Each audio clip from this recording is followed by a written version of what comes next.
ପୋଢ଼ୁଅଷ୍ଟମୀ ମାର୍ଗଶିର ମାସର କୃଷ୍ଣପକ୍ଷ ଅଷ୍ଟମୀ ତିଥିରେ ପାଳନ କରାଯାଏ। ପ୍ରଥମାଷ୍ଟମୀ ହେଉଛି ଲକ୍ଷ୍ମୀଙ୍କର ବଡ଼ ଭଉଣୀ ଅଲକ୍ଷ୍ମୀଙ୍କ ଜନ୍ମଦିନ। ତେଣୁ ଏହି ଦିନ ପୂର୍ବରୁ ଯେଉଁ ଗୁରୁବାର ଆସେ ସେଥିରେ ଲକ୍ଷ୍ମୀଙ୍କୁ ପୂଜା କରାଯାଏନି, କାରଣ ତାଙ୍କ ବଡ଼ ଭଉଣୀ ଅଲକ୍ଷ୍ମୀଙ୍କର ପୂଜା କରାଯାଇ ନଥାଏ। ତେଣୁ ଏହି ଦିନରେ ପ୍ରତ୍ୟେକ ବାପା ମା'ଙ୍କ ପ୍ରଥମ ସନ୍ତାନ ନିମନ୍ତେ ଏହା ପାଳନ କରାଯାଏ। ଏହି ଦିନ ସନ୍ଧ୍ୟାରେ ସକାଳୁ ତିଆରି ହୋଇଥିବା ପନ୍ଥେଇରେ ପାଣି ଢାଳି ସେଥିରେ ଗଡ଼ିଶା ମାଛ ଛଡ଼ା ହୁଏ। ଶୁଖୁଆ ବୋହୂ ସଜା ହୋଇ ପୂଜା କରାଯାଏ।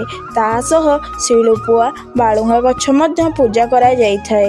ଭୋଗରେ ମୁଖ୍ୟତଃ କାଞ୍ଜି, ଚକୁଳି ପିଠା, ନାନାଦି ବ୍ୟଞ୍ଜନ ଓ ଆମିଷରେ ମାଛ ମଧ୍ୟ ଭୋଗ କରାଯାଏ।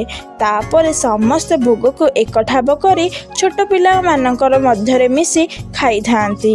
ଏହି ପର୍ବ ଓଡ଼ିଶାର ନିଜସ୍ୱ ପର୍ବ।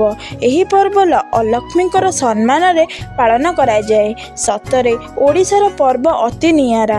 ଆପଣମାନେ କାଞ୍ଜିଅଳା ପୂଜା କିପରି ପାଳନ କରନ୍ତି ତାହା କମେଣ୍ଟ ବକ୍ସରେ ଜଣାଇବେ। ଜୟ ଜଗନ୍ନାଥ।